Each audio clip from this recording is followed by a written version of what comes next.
नमस्कार दोस्तों, रेलवे की पाठशाला में आपका स्वागत है। दोस्तों यहाँ पर एक बड़ी खबर रेलवे की तरफ से। रेलवे ने दोस्तों असिस्टेंट लोको पायलट की नई भर्ती यहाँ पर जारी कर दी है। अब यहाँ पर देखिए, ये जो भर्ती है ना, अभी जो सीधी भर्ती आई थी डायरेक्ट रिक्रूटमेंट कोटा से, उससे भी बड़ी मात्रा में सीट यहाँ पर निकल रही है। तो यहाँ पर जो इंजीनियरिंग करने वाले छात्र हैं उनके लिए तो बहुत बड़ी खुशखबरी है।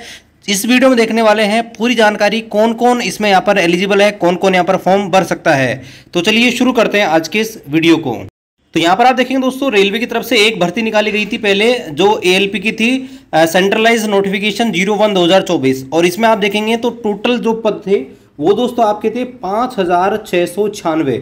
और यहाँ पर अब जो भर्ती निकली है वो दोस्तों यहाँ पर देखिए, मैं एक बार आपको ये सीट दिखा देता हूँ जो डायरेक्ट रिक्रूटमेंट कोटा की भर्ती आई थी। तो यहाँ पर दोस्तों अगर आप देखेंगे तो मैं अजमेर जोन की दिखा देता हूँ।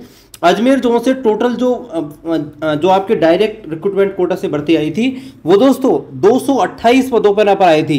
लेकिन अब जो मैं आपको भर्ती दिखाने वाला हूँ, तो यहाँ पर आप देखिए सीटें काउंट कर लीजिए। पहले मैं आपको दिखाने वाला हूँ नॉर्थ वेस्टर्न रेलवे के बीकानेर डिवीजन की। तो बीकानेर डिवीजन में आप देखिए 164 यहाँ पर टोटल सीट यहाँ पर निकली है। बताऊंगा ये सीटें किसके लिए है, कौन इसमें अप्लाई कर सकता है, लेकिन आप पहले यहाँ पर काउंट कर लीजिए। 164 यहाँ पर जो है आपकी है बीकानेर डिवीजन। इसके बाद बात करते हैं जयपुर डिवीजन की। जयपुर डिवीजन से आप देखेंगे तो 160 वैकेंसी यहाँ पर है, यानी कि 160, 162 या 164 देखेंगे तो यहाँ पर आप देखेंगे तो 300 प्लस वैकेंसी तो यही हो गई। और अभी हमने देखा था कि 228 वैकेंसी ही आपके डायरेक्ट रिक्रूटमेंट कोटा से यहाँ पर आई थी। इसी प्रकार अगर आप देखेंगे अजमेर डिवीजन में, तो अजमेर डिवीजन में दोस्तों यहाँ पर टोटल आप पोस्ट देखेंगे, थोड़ी सी पोस्ट यहाँ पर कम है, यानी कि यहाँ पर आप देखेंगे तो 26 और ये 9 यानी कि 35 सीट यहाँ पर आई है। और अभी देखिए 4 डिवीजन है टोटल एनडब्ल्यूआर में, तो यहाँ पर जोधपुर डिवीजन का डाटा हमारे पास नहीं मिला है।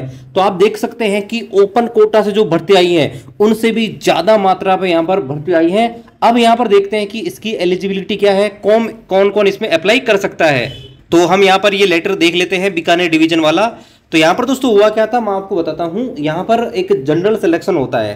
देखिए रेलवे में क्या है कि हर पोस्ट का एक कोटा होता है कि निर्धारित होता है कि कितने प्रतिशत भर्ती किस आधार पर निकाली जाएंगी। जैसे कि डायरेक्ट रिक्रूटमेंट कोटा होता है, जीडीसी कोटा होता है, एलडीसी कोटा होता है, रैंकर कोटा होता है, प्रमोशनल कोटा होता है, ठीक है। तो ऐसा ही एक कोटा होता है जिसको हम बोलते हैं जनरल सिलेक्शन। यहाँ पर आप देखेंगे notification for the filling of the ALP in level 2 north western railway against general selection, यानी कि जनरल सिलेक्शन की यहाँ पर ये बात हो रही है। और यहाँ पर आप देखेंगे तो रेलवे बोर्ड ने सभी जो जोनल रेलवे है उनको यहाँ पर आदेश दिया था कि वो जनरल सिलेक्शन की भर्ती जल्दी से जल्द निकालें। और ऐसे कैंडिडेट जो दूसरे जोन में वो दूसरी पोस्ट पर काम कर रहे हैं, दूसरे डिपार्टमेंट में काम कर रहे हैं, उनको भी आप यहाँ पर उनसे भी आवेदन मांग सकते हो अगर उनके पास आवश्यक एजुकेशन क्वालिफिकेशन है। तो उसी भी यहाँ पर ये भर्ती यहाँ पर निकली है। टोटल आप देख सकते हैं यहाँ पर 164 पद पर है।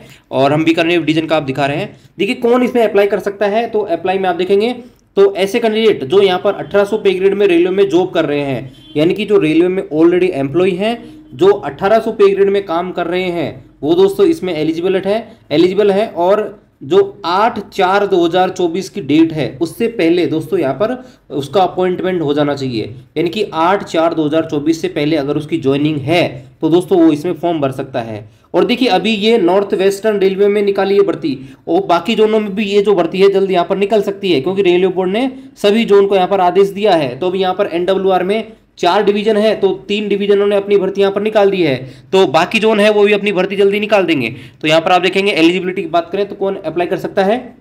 तो यहाँ पर आप देखेंगे वही जो ओपन कोटा से जो यहाँ पर एलिजिबिलिटी मांगी जाती है कि आपके पास आईटीआई होना जरूरी है, या फिर आपके पास 10th प्लस जो अप्रेंटिस होती है वो। और स्पेशली यहाँ पर आप देखेंगे इंजीनियरिंग वाले भी यहाँ पर एप्लीकेबल है, जिन्होंने भी डिप्लोमा कर रखा है mechanical, electrical, electronics, automobile engineering में, तो वो भी दोस्तों यहाँ पर एलिजिबल हैं, ठीक है। और यहाँ पर बता रखा है कि जो डिग्री डिप्लोमा कर रखा है वो भी यहाँ पर एक्सेप्टेड है। यहाँ पर एज की बात करें तो एज लिमिट है, यूआर के कैंडिडेट हैं 35 साल तक के अगर आप हैं तो आप अप्लाई कर सकते हैं, 35 साल, ठीक है। और यहाँ पर बात करें SC ST के लिए 40 साल तक के अगर आप हैं तो यहाँ पर अप्लाई कर सकते हैं, ठीक है। ओबीसी को अगर आप देखेंगे तो जो कई कोटे होते हैं प्रमोशन कोटा वगैरह, उनमें आरक्षण नहीं मिलता, इसलिए यहाँ पर ओबीसी का जो है सीट यहाँ पर आप नहीं देख सकते। ओबीसी को जनरल में ही यहाँ पर काउंट किया जाता है।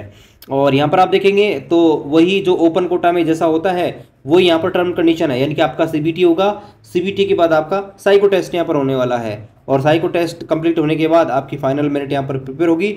हिंदी इंग्लिश दोनों मीडियम में आपका पेपर यहाँ पर आने वाला है, ठीक है। और उसके बाद जो है आपकी यहाँ पर ट्रेनिंग होगी, ट्रेनिंग सफलतापूर्वक होने के बाद आपको यहाँ पर ज्वाइनिंग दी जाएगी। यहाँ पर देखो बता रखा है मोड ऑफ सिलेक्शन में आप देखेंगे तो कि यहाँ पर आप देखेंगे तो रिटन एग्जाम होने वाला है, सारा का सारा ऑब्जेक्टिव टाइप का होगा, हिंदी इंग्लिश में होगा, एमसीक्यू फॉर्मेट में होगा, टोटल 110 नंबर का आएगा, 100 नंबर पे का जो अलग से आएंगे और 10 क्वेश्चन जो आपके आएंगे वो दोस्तों आने वाले हैं राजभाषा से, ठीक है।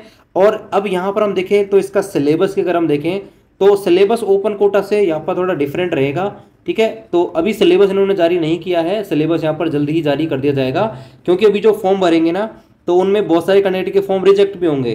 तो यहाँ पर देखिए बता रखा है कि सिलेबस जल्दी यहाँ पर जो एलिजिबिलिटी लिस्ट आएगी किन किन के फॉर्म एक्सेप्ट हुए हैं उनके साथ यहाँ पर जारी कर दी जाएगी। और देखिए आपको फॉर्म भरना है तो जो भी यहाँ पर 1800 पे ग्रेड में काम कर रहे हैं, यानी कि लेवल 1 ग्रुप डी में काम कर रहे हैं, वो इसमें एलिजिबल हैं, सारे के सारे किसी भी डिपार्टमेंट के हों, उनको 20/5/2024 तक अपने जो भी इंचार्ज है उनसे जो है फॉर्म फॉरवर्ड करवा के नीचे जो फॉर्म दिया गया इस फॉर्म को भर के और कंट्रोलिंग ऑफिसर के पास यहाँ पर भिजवाना रहेगा, ठीक है। और जो भी कंट्रोलिंग ऑफिसर है वहाँ तक जो फॉर्म आपका 27/5 तक पहुँच जाना चाहिए, ठीक है। यहाँ पर आप देखेंगे ये फॉर्मेट है, इसको यहाँ पर भरना है, बेसिक सी डिटेल है। तो यहाँ पर ये भर्ती आई है जो ऑलरेडी लेवल 1 में काम कर रहे हैं, असिस्टेंट लोको पायलट की उनके पास एलिजिबिलिटी है, तो दोस्तों यहाँ पर फॉर्म भर सकते हैं। अभी देखिए जीडीसी का अभी आया था, जीडीसी में आप भर सकते थे, 2 बार यहाँ पर जीडीसी आ चुकी है, 2023 के अंदर जीडीसी आई थी, फिर 2023 के अंदर दोबारा से जीडीसी आई है, और अभी जनरल सिलेक्शन यानी कि एएलपी की बड़ी संख्या में रेलवे को जरूरत है। तो यहाँ पर आप देख सकते हैं कि रेलवे में एएलपी की बहुत सारी वैकेंसी यहाँ पर निकाली जा रही हैं, तकरीबन आप देखेंगे तो 1000 प्लस वैकेंसी यहाँ पर एनडब्ल्यूआर से निकाली जा चुकी हैं 2023-24 के अंदर। तो देखिए कोई भी अपडेट आता है उसका अपडेट आपको हमारे टेलीग्राम ग्रुप पर भी मिल जाएगा, टेलीग्राम ग्रुप को ज्वाइन नहीं किया है ज्वाइन कर लीजिएगा, चैनल पर आप नहीं है चैनल को सब्सक्राइब कर लीजिएगा। मिलते हैं अगली वीडियो में, तब तक जय हिंद, वंदे मातरम।